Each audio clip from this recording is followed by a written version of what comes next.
তারা পরামর্শ করলাম মহল্লার মুরব্বিয়ানে কেরাম হলে এক কাজ করো, ও রাস্তার দ্বারা লাশ লইয়া যাই, বড় রাস্তা আছে, ওবার যদি কোনো মানুষ আয়, কেউ আয় জনতা পড়ানেওয়ালা সে তার দিকে আমরা পড়াই লইব, ও কথা হইয়া তারা লইয়া রাস্তার দ্বারা লাশ নিয়ে রাখছে।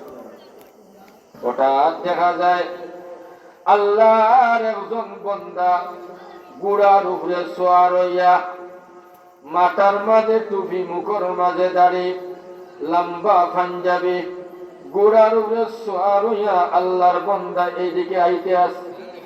তখন তারা সবাই এগে হয়, ভাই আপনি একবারটা গোড়াটা থামান, আমরার জনজার নামাজ আপনি পড়াইতে পারেননি বলে পারি, বলে আমরার জনজার নামাজটা পড়াইয়া যাও খা।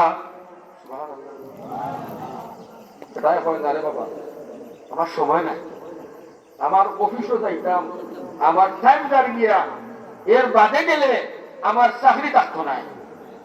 তারা বলল ভাই দরকার হয় আমরা মহল্লার মানুষ তোমার অফিসার সুপারিশ করবো তোমার চাকরি লাগে, জনগণ না বলতে পড়ে যাও, আমরা কেউ নেই, বড় বিপদ বসছে। বলে ঠিক আছে,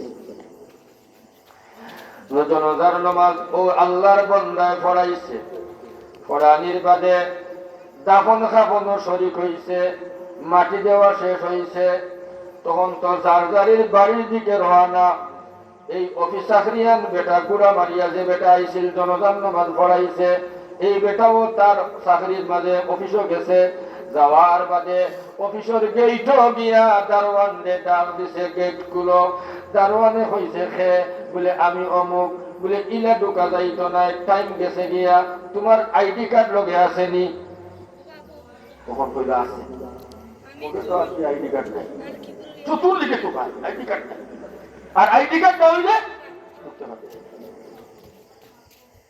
কইল রে আবার মনে হয় আইডি কার্ডটা খবরও পড়ে গেছে, আছে দৌড়িয়া মানুষ গেলাম আইসে, আইয়া সবগুলো জমা করছে। মানুষ বুঝলাম না, অন্য তুমি গেলে গিয়ে আবার আইলে কারণটা কি?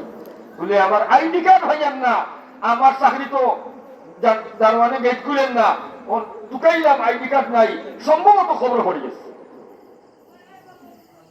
এখন কিতা করতাম? বলে আপনারা মত দিতেন, খবর করতাম, বলে অসুবিধা নেই, বলে সামান্য করতো দেখি বেড়া যায় আইডি কার্ড সব গেছ, খবর করতে খবর কোথা সামান্য খালি মুর্দা দেখা যায়, সামান্য একটু পাশ দুইটা হরাইছে। এখন দেখা যায় আইডি কার্ড তো আইডি কার্ড নাই, কিন্তু দেখা যায় এই কবর এমন প্রশস্ত ময়দান হইছে, খোলা হইয়া গেছে, আর কবরের মধ্যে মুর্দা সহ ফুলের তুড়া আনিয়া খেয়ে আছে, আর মেশকে আম্বরের গেরান বার হইতে আছে। এখন দেখা যায় মুর্দার পরনের মাঝে কাফন নাই, জান্নাতি সবুজ রঙের পোশাক।